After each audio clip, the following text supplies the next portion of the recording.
करौली जिले में आयोजित किसान सम्मेलन में मुख्यमंत्री भजनलाल शर्मा ने महिलाओं की भूमिका को देश की असली ताकत बताया। उन्होंने कहा कि महिलाएं न सिर्फ परिवार बल्कि देश की अर्थव्यवस्था की भी धुरी हैं और उनकी मेहनत का कोई मुकाबला नहीं है।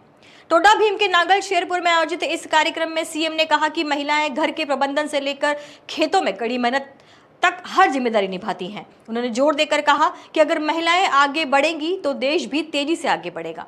सम्मेलन के दौरान सीएम ने किसानों को पारंपरिक खेती से आगे बढ़कर आधुनिक तकनीकों को अपनाने की सलाह दी है। उन्होंने कहा है कि सरकार किसानों के हित में लगातार काम कर रही है और योजनाओं का लाभ सीधे उनके पास पहुंचा है। राजनीतिक बयानबाजी में उन्होंने विपक्ष पर भी निशाना साधते हुए कहा कि उनकी सरकार जमीनी स्तर पर काम करने वाली है। साथ ही पेपर लीक जैसे मुद्दों पर सख्ती का जिक्र करते हुए युवाओं के साथ न्याय का भरोसा दिलाया। कार्यक्रम में सीएम ने नांगल शेरपुर में कॉलेज खोलने की घोषणा की, जिसमें क्षेत्र के छात्रों को उच्च शिक्षा के लिए बाहर नहीं जाना पड़ेगा। इसके अलावा घासीराम बाबा सड़क मार्ग के निर्माण और अन्य स्थानीय मांगों को भी जल्द पूरा करने का आश्वासन दिया। सम्मेलन स्तर पर कृषि विभाग द्वारा आधुनिक खेती तकनीकों की प्रदर्शनी भी लगाई गई, जिससे ड्रोन से छिड़काव, जैविक खेती और फार्म पाउंड जैसे व्यवस्थाओं का प्रदर्शन किया गया।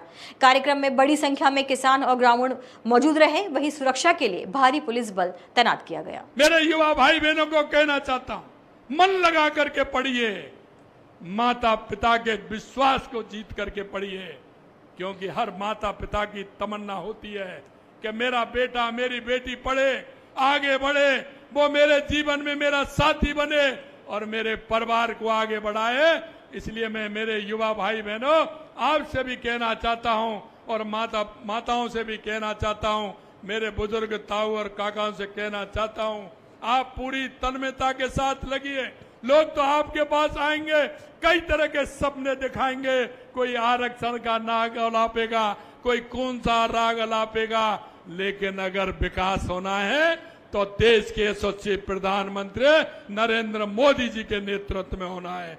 जिस तरह से जो चाहते हैं, हमारी सरकार पूरी तरह तैयार है। आप भी तैयार हों और राजस्थान को विकसित राजस्थान बनाएं और भारत को विकसित भारत बनाएं। करौली को एक ऐसा, जो ये भक्ति की धरती है, इसको हम कितना आगे बढ़ा सकते हैं जब मेरे मन में, आपके मन में लगेगी, गांव के मन में लगेगी, पंचायत के लोगों के मन में लगेगी, तो मेरा ये क्षेत्र विकसित होगा। इतना ही मैं कहना चाहता हूं। मेरे युवा